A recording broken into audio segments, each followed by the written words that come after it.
Nahmaduhu wa nasta'inuhu wa nastaghfiruh wa na'udzu billahi min syururi anfusina wa min sayyiati a'malina may yahdihillahu fala mudhillalah wa may yudlil fala hadiyalah. Asyhadu an la ilaha illallah wahdahu la syarikalah wa asyhadu anna Muhammadan abduhu wa rasuluhu allazi la nabiyya ba'da, amma ba'du. Bapak-bapak, ibu-ibu, jamaah Masjid Riyadul Jannah. Riyadul Jannah itu artinya taman surga. Alhamdulillah, mudah-mudahan betul-betul Bapak Ibu nanti berada di taman surga. Karena taman surga itu adalah sebuah tempat yang di situ digunakan untuk berzikir kepada Allah. Kata Nabi SAW, kalau kamu lewat ke taman surga, maka singgahlah di taman itu. Apa yang dimaksud taman surga? Taman surga adalah al-masjid. Taman surga adalah sebuah tempat yang di situ digunakan untuk kajian atau berzikir kepada Allah.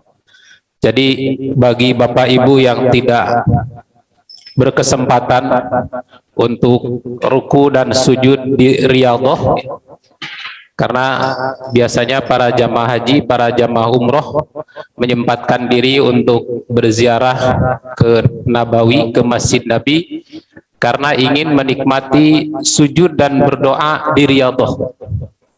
Tetapi berdoa dan sujud di situ kesempatan hanya sebentar. Paling juga 5 menit juga alhamdulillah. Nah, padahal sebenarnya di negeri kita juga, di kampung halaman juga ada Riyadhah, ada Riyadul Jannah. Riyadul Jannah yang dimaksud adalah al-masajid, masjid-masjid. Kemudian tempat-tempat yang di situ digunakan untuk berzikir kepada Allah. Mudah-mudahan kita berada di Masjid Riyadul Jannah dan benar-benar nanti kita akan bersama-sama juga memasuki Riyadul Jannah, taman surga yang sesungguhnya.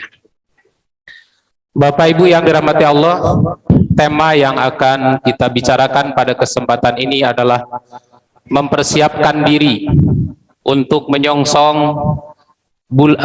malam 1000 bulan. Sebagaimana yang kita ketahui bahwa bulan Ramadan itu adalah bulan yang memiliki banyak fadilah. Bulan Ramadan adalah bulan yang memiliki banyak keistimewaan, banyak keutamaan. Dan salah satu dari keutamaan bulan Ramadan itu terdapat malam yang mulia, yang malam itu dinilai lebih baik daripada 1000 bulan. 1000 bulan itu berapa tahun, Pak? Ya, 83 tahun. Ya, 83,4. Nah, umur manusia itu, kata Nabi SAW, ahmaru ummati, umur umatku itu tidak panjang. Karena umur manusia itu tidak akan jauh dari nabinya. Kalau nabi-nabi dulu usianya panjang, umatnya juga panjang-panjang. Nabi terakhir, nabi kita Nabi Muhammad sallallahu alaihi wasallam, usianya berapa? 63 tahun. Maka usia kita juga nggak akan lebih dari itu. Kata Nabi, a'maru ummati baina sittin wa sab'in. Umur umatku itu berkisar di antara 60 dan 70. Sedangkan umur umat-umat sebelumnya itu panjang-panjang. Karena memang nabinya juga panjang-panjang. Umat manusia atau nabi terpanjang itu nabi siapa? Nabi Adam alaihissalam. Usianya berapa? 1000 tahun. 1000 tahun usianya, Pak. Tetapi dalam sejarah ketika itu, dalam salah satu hadis yang hasan riwayat Imam At-Tirmidzi, umur Nabi Adam itu pernah dihadiahkan 40 tahun kepada Nabi Daud alaihissalam. Karena begitu selesai Allah menciptakan Nabi Adam, Kemudian Allah mengusap punggung Adam dan Allah menggenggam tangannya, wallahu a'lam bishawab. Ya, hadisnya memang berbicara seperti itu. Lalu Allah suruh milih mau yang sebelah mana. Kata Adam, yang kanan saja. Wallahu a'lam bishawab. Apa yang dimaksud tangan di situ? Karena Allah itu laisa kamislihi syai'. Allah itu tidak sama dengan kita. Maka kita tawakuf saja, berhenti saja memahami hadis itu sampai di situ. Tetapi Adam memohon yang kanan saja, dan kemudian dibuka dan diperlihatkan seluruh anak-anak keturunan yang akan lahir dari sulbinya. Dan kebetulan di tangan kanan ini yang akan lahir keturunan-keturunan yang soleh. Maka terpancarlah sinar keimanan dari keningnya. Dan saat itu Nabi Adam alaihissalam melihat salah satu putranya yang paling bersinar. Maka dia sangat tertarik. Ya Rob, ini siapa? Kata Allah, ini anakmu, namanya Nabi Daud alaihissalam. Berapa umurnya ya Allah? Umurnya 60 tahun. Nah, karena Nabi Adam itu tertarik dengan kesolehannya, dengan sinarnya, maka kata Nabi Adam, hadiahkan umurku 40 tahun. Jadi umurnya berapa? 100 tahun. Nah, maka begitu sudah selesai usia Nabi Adam, berarti usianya berapa? 960 tahun. Malaikat malakul maut datang mau menjemput. Karena begitulah karakter para nabi, Pak.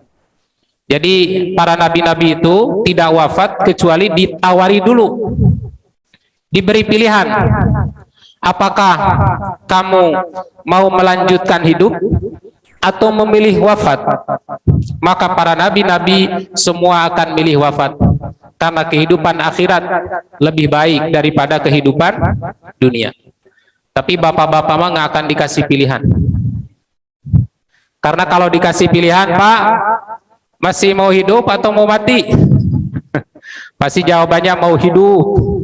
Walaupun hidup ini susah ya, tapi tetap nikmat ya. Kita lebih memilih nikmat yang dekat daripada nikmat yang jauh. Maka bapak ibu nggak akan dikasih pilihan. Tapi para nabi ketika dikasih pilihan, apakah mau hidup atau mau mati, maka semua nabi meminta, ya sudah, kalau memang tugasku sudah selesai, aku milih Allahumma rafiqil a'la. Ya Allah, aku milih temanku di surga, aku milih kehidupan di tempat yang tertinggi. Maka begitu Nabi Adam umurnya sudah habis, datanglah malakal maut. Wahai Adam, waktu kembalimu sudah tiba, ayo pulang. Kata Nabi Adam, kenapa ngajak pulang sekarang? Kan usiaku masih ada 40 tahun lagi. Kata malakal maut, itu kan sudah dihadiahkan terhadap anakmu Nabi Daud alaihissalam. Kata Nabi Adam, lah, tidak, saya tidak menghadiahkan umur saya kepada Nabi Daud. Nabi Adam lupa, Nabi Adam mengingkari, maka kita juga suka lupa dan mengingkari. Terlebih lupa bayar hutang, Pak. Nah, kalau ada yang lupa bayar hutang, tete Adam banget, tete. Nah, tapi karena Allah sayang kepada Nabi Adam, akhirnya digenapkan, katanya. Dalam hadis itu akhirnya digenapkan usia Nabi Adam itu 1000 tahun. Maka usia umatnya juga panjang-panjang. Sedangkan usia kita sekarang, kata Nabi, baina sittin wa sab'in, antara 60 dan 70. Karena Nabi kita Nabi Muhammad Sallallahu Alaihi Wasallam usianya juga cuma 63 tahun kurang. Nah, oleh karena itu kalau ada yang usianya sampai 70, 80 itu usia bonus. Maka dengan rahman rahimnya Allah, dengan rahmat dan kasih sayangnya Allah terhadap hamba-hambanya, Allah menyediakan satu malam yang kalau kita beribadah dengan bersungguh-sungguh, kalau kita beribadah dengan baik di malam itu, maka sama dengan ibadah 1000 tahun. Berarti sama dengan beribadah 83,4 tahun. Itu satu malam saja. Apalagi kalau Bapak Ibu usianya nyampe 60, nyampe 70, apalagi nyampe 100.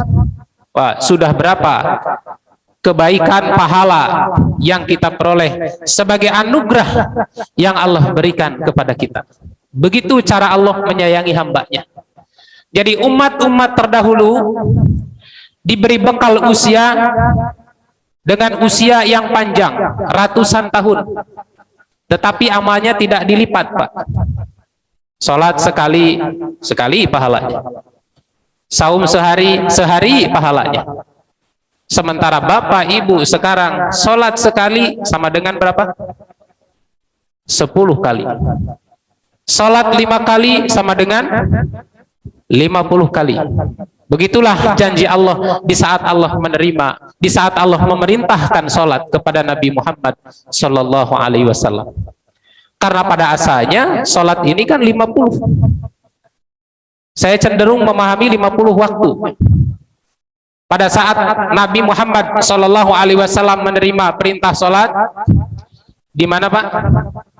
Di Sidratul Muntaha, langsung Allah berbicara, menyampaikan kepada Nabi Muhammad Sallallahu Alaihi Wasallam, miwarai hijab, dari balik tabir. Pada saat itu perintah yang Allah perintahkan kepada Nabi adalah yang pertama sholat 5 waktu, yang kedua 2 ayat terakhir dari surat Al-Baqarah, amanar rusulu bima unzila ilaihi mir rabbihi wal mu'minun, dan seterusnya. Yang ketiga, Allah Subhanahu wa taala akan mengampuni dosa-dosa al-mubiqat. Dosa-dosa al-mubiqat itu artinya dosa-dosa besar. Apabila orang yang bersangkutan wafat bertaubat dengan taubatan nasuha, maka dosa-dosa al-mubiqat, dosa membunuh, dosa mencuri, dosa berzina, itu dimaafkan oleh Allah dengan catatan la yusyrikuna billah, dia tidak melakukan musyrik kepada Allah, dan tubu ilallah taubatan nasuha. Kemudian yang keempat, Allah melipat gandakan pahala umatnya, 1 kebaikan dibanding 10 kali lipat. Nah, pada saat itu diterima oleh Nabi tanpa protes. Lalu lewat sampai ke Nabi Musa. Kata Nabi Musa, maza qala rabbuk, apa yang difirmankan oleh Tuhanmu, apa yang diperintahkan Allah kepadamu. Kata Nabi, aku diperintah untuk melaksanakan sholat 5 waktu. Kata Nabi Musa, kembali lagi kepada Allah, karena aku sudah mencoba kepada kaum Bani Israel, ternyata mereka nggak mampu. Maka balik lagi Pak Nabi ke Allah, minta turunkan setengahnya. Sampai lagi kata Nabi Musa, apa yang sekarang jadi berapa? Sekarang diturunkan setengahnya. Kata Nabi Musa, kembali lagi kepada Allah, karena aku sudah mencoba kepada kaumku, kepada kaum Bani Israel, ternyata mereka tidak sanggup. Nah, kemudian balik lagi, diturunkan lagi setengah. Kemudian balik lagi, diturunkan lagi setengah, sampai 5 waktu. Dan datang lagi ke Nabi Musa, sekarang jadi berapa? Sekarang jadi 5 waktu. Kata Nabi Musa, balik lagi kepada Allah, minta dikurangi, umatmu akan berat menjalankan sholat ini. Tapi apa kata Nabi Pak? Aku malu kepada Allah, udahlah 5 waktu aja. Nah, alhamdulillah ya, kalau Nabi naik lagi mungkin sholatnya jadi setahun sekali, seperti sholat Idul Fitri, Idul Adha. Dan ternyata memang 5 waktu pun bagi sebagian orang itu berat, illa alal khashiin, kecuali bagi orang-orang yang khusyuk. Inna salata lakabiratun illa alal khashiin, salat itu sungguh berat kecuali bagi orang-orang yang khusyuk dalam menjalankan ibadah salat ini. Tetapi kata Allah Subhanahu wa taala, walaupun salat kita cuman 5 kali sehari semalam dengan jumlah 17 rakaat, maka pahalanya dilipat gandakan, 1 kali kebaikan berbanding 10 kali kebaikan. Maka kita sholat 5 waktu sehari semalam sama dengan sholat 50 waktu. Begitu cara Allah menyayangi umat-umat terakhir.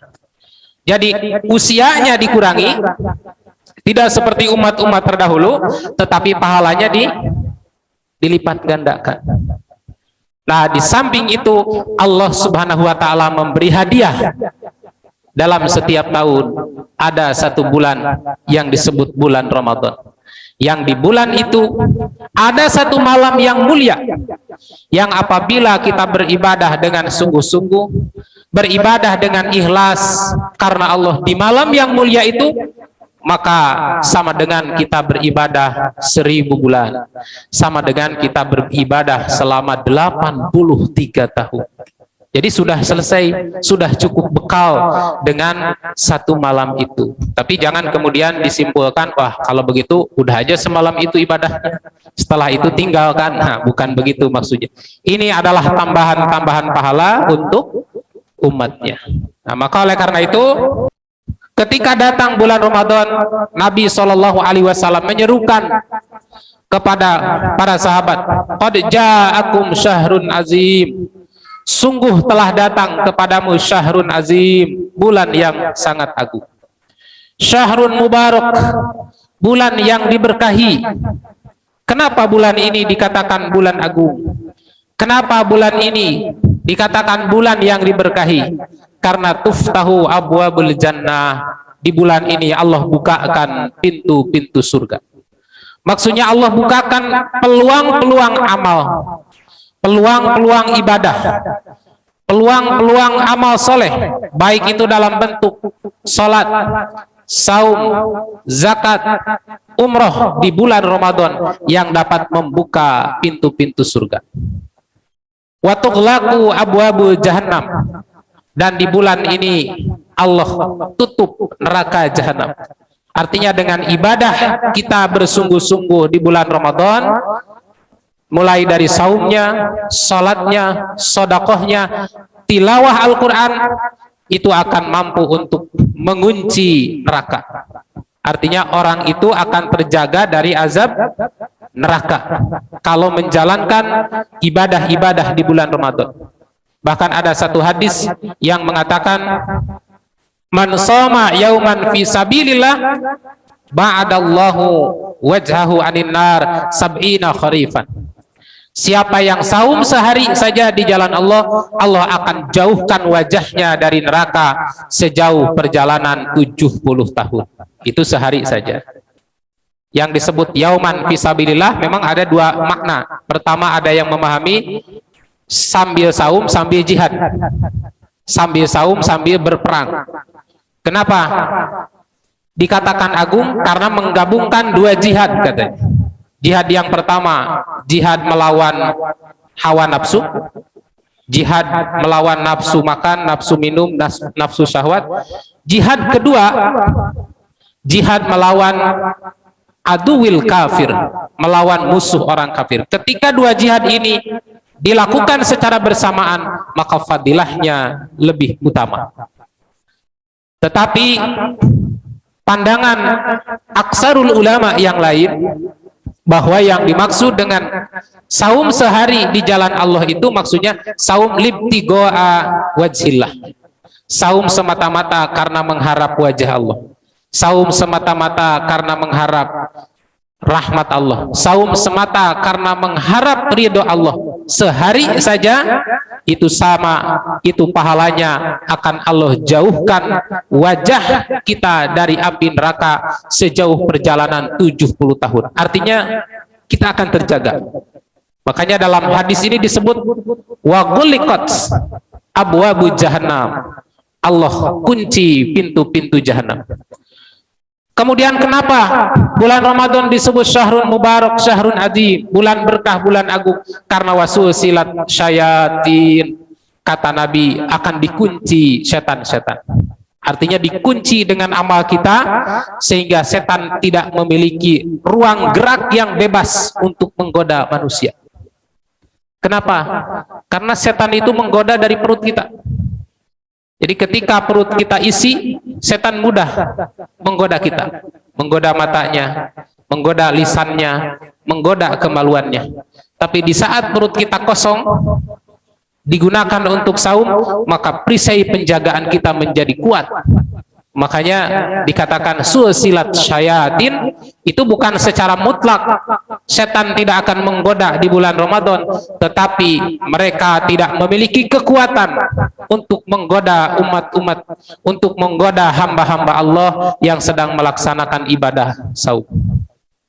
Kemudian yang keempat, kenapa bulan Ramadan disebut syahrun mubarak, syahrun yang bulan yang diberkahi, disebut syahrun azim, bulan yang agung?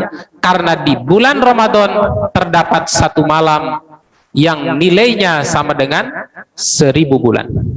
Kata Nabi SAW, barang siapa yang diharamkan kebaikan di bulan itu, maka sungguh diharamkan dari kebaikan yang banyak.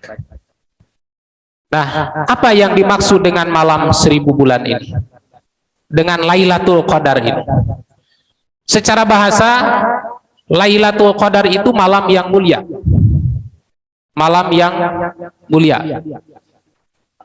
Tentang keberadaan malam ini sudah sangat jelas di surat yang sering kita baca di dalam sholat, wabil khusus di bulan Ramadan. A'udzubillahi minasyaitonirrajim. Inna anzalnahu fi lailatil qadr. Sungguh kami telah menurunkan di malam yang mulia.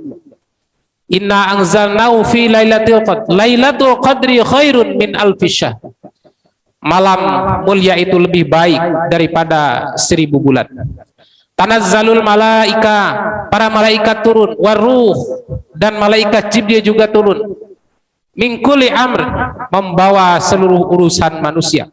Maksudnya urusan manusia ini menurunkan Al-Quran yang di situ terdapat seluruh persoalan yang dibutuhkan oleh manusia, tentang ketetapan rizki, tentang ketetapan ajal, tentang bahagianya, tentang celakanya. Seluruh urusan manusia diturunkan pada saat itu. Maka salamun hiya hatta matla'il fajr, orang yang mendapatkan kebaikan di malam yang agung ini, selamatlah sampai fajar. Nah, itu salah satu berita tentang keberadaan Lailatul Qadar di bulan Ramadan. Nah, apa yang dimaksud dengan Lailatul Qadar di sini? Secara bahasa memang berarti malam yang mulia. Tetapi secara istilah, Lailatul Qadar ini, kata Nabi SAW, akan terjadi 2 kali. Yang pertama, terjadi hanya di zaman Nabi SAW, yaitu pada saat Allah menurunkan Al-Quran dari Lauhul Mahfud ke Baitul Izzah, dari Lauhul Mahfud yang berada di langit ke-7 ke Baitul Izzah, ke Baitul Izzah, rumah yang mulia yang berada fis sama'id dunya. Dan itu Allah menurunkan secara keseluruhan.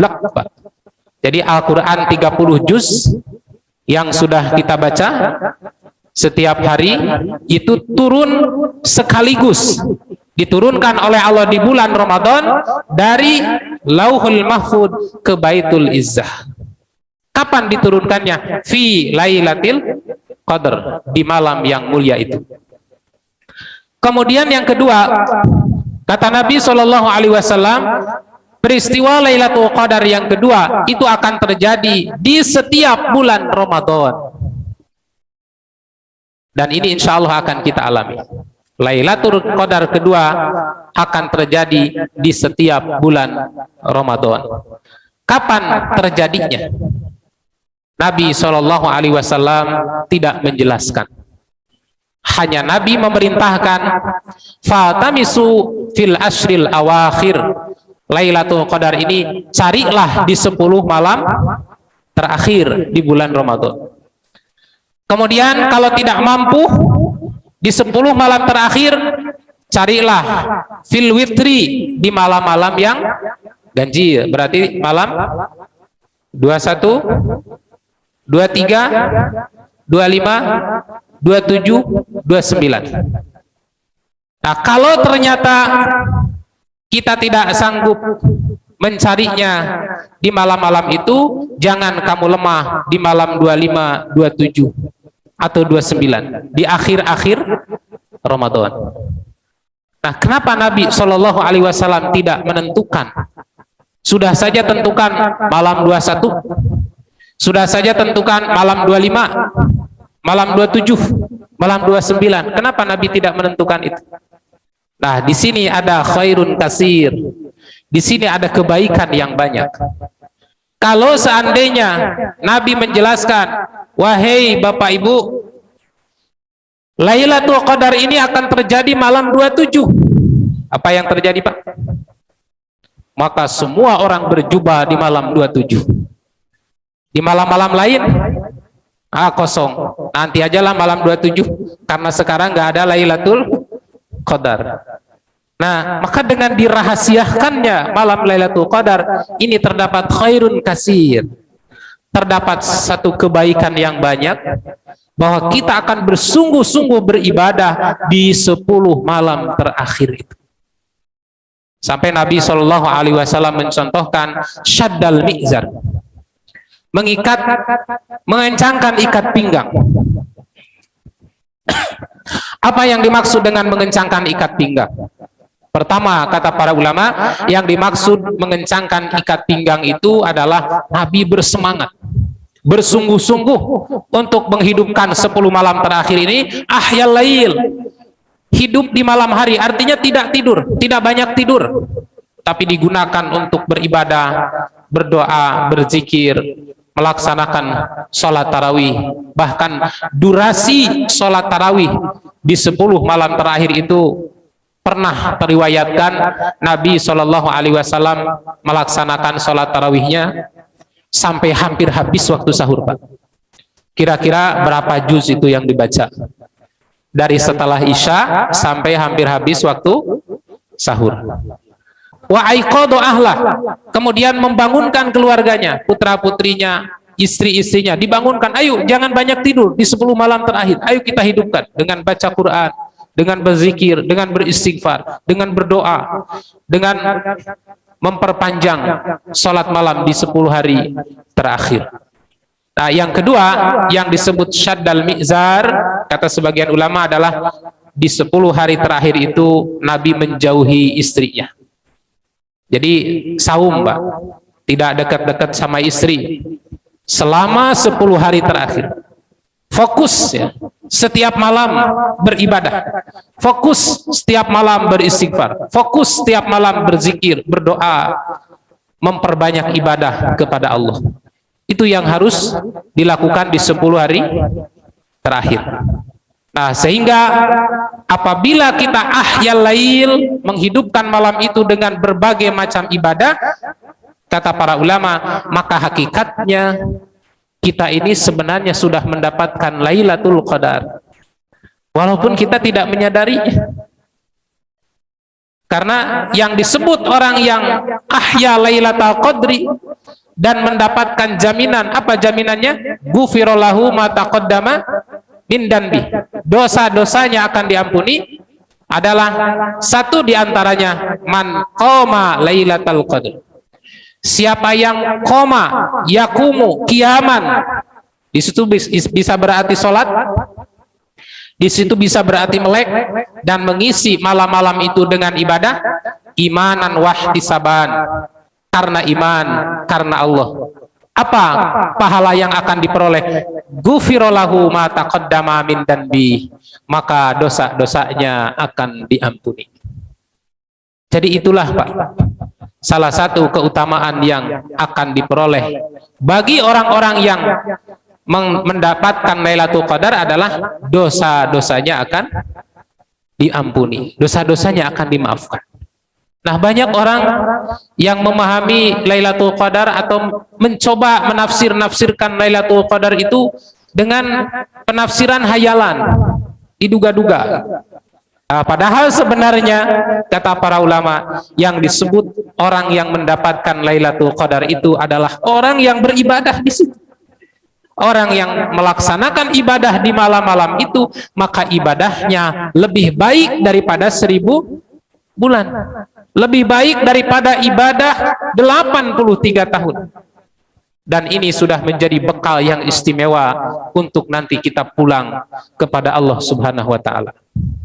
Kemudian makna yang lain, kata para ulama-ulama tafsir, yang disebut orang yang mendapatkan Lailatul Qadar itu adalah cirinya dia mendapatkan kenikmatan saat beribadah di malam itu, sehingga kenikmatan dan kehusyuan dalam beribadahnya membawa kebaikan dalam kehidupan sehari-hari. Artinya perubahan hidupnya setelah mendapatkan malam yang mulia itu jauh lebih baik daripada hari-hari sebelumnya.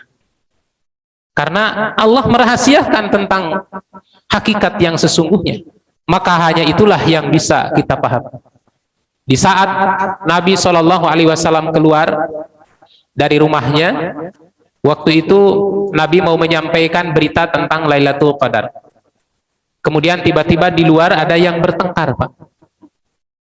Maka kemudian Nabi mengatakan, aku keluar tadinya mau menyampaikan berita dari Allah tentang Lailatul Qadar, tetapi karena kalian berkelahi, kalian bertengkar, maka berita itu diangkat lagi oleh Allah ke langit. Maka mudah-mudahan dengan dirahasiakannya Lailatul Qadar menjadi kebaikan untuk kalian semua. Nah, apa yang bisa kita pahami dari peristiwa ini? Saking mulianya berita tentang Lailatul Qadar itu sampai diberitakan, diinformasikan, disampaikan kepada orang yang berkelahi saja tidak pantas.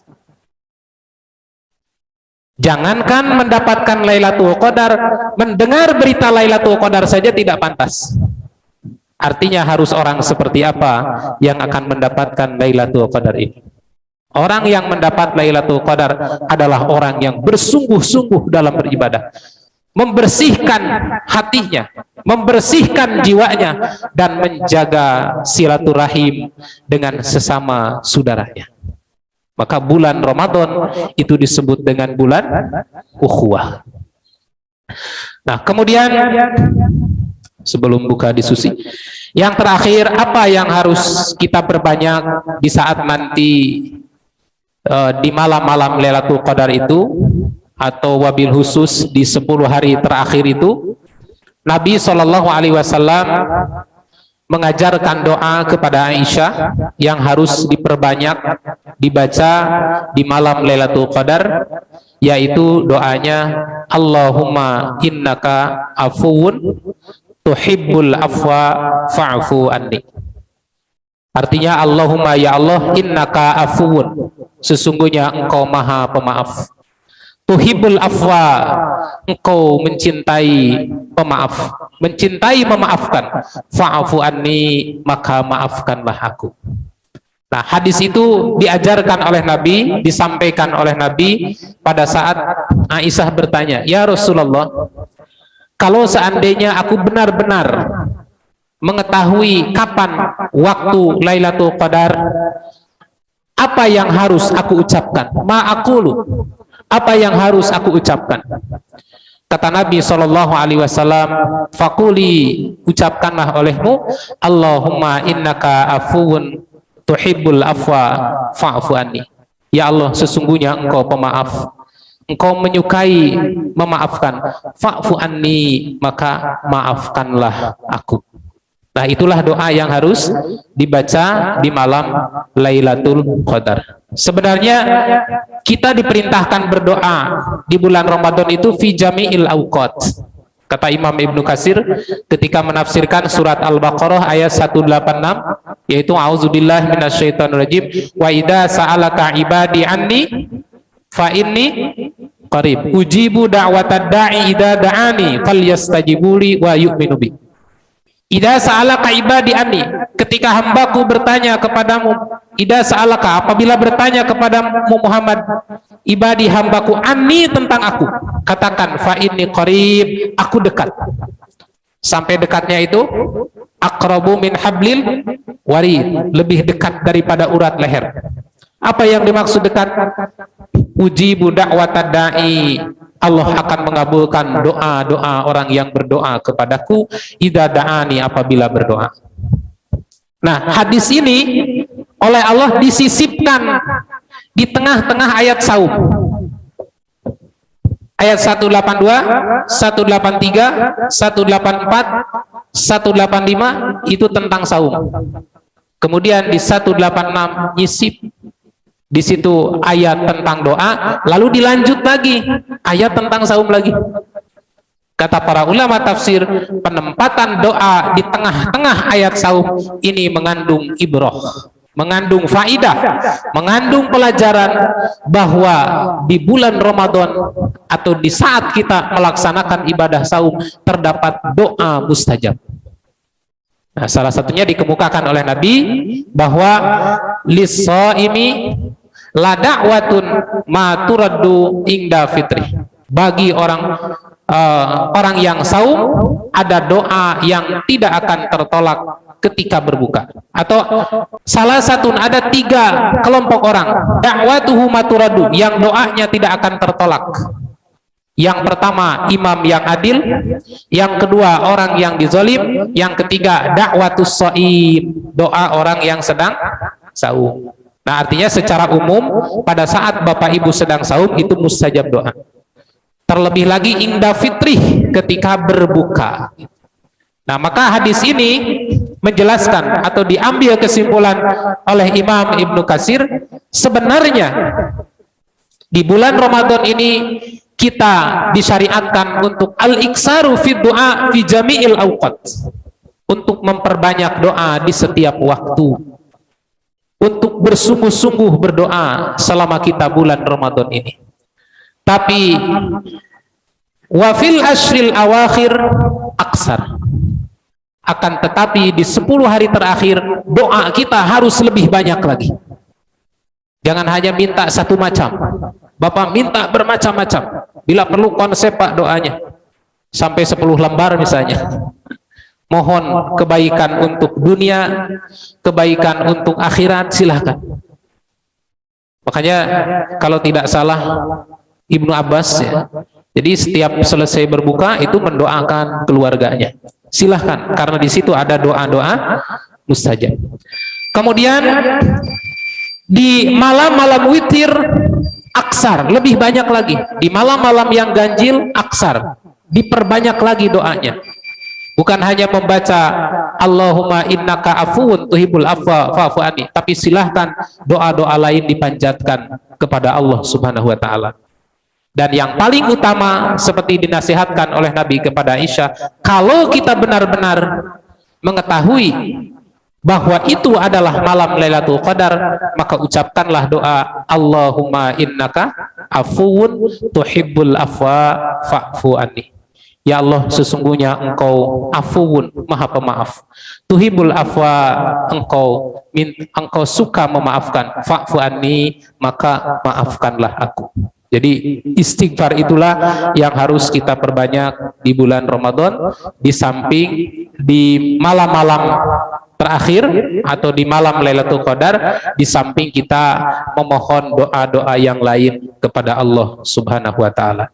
Dan selain itu, seperti tadi saya katakan, meningkatkan sholat, zikir, membaca Al-Quran, ahyalail, hidupkan.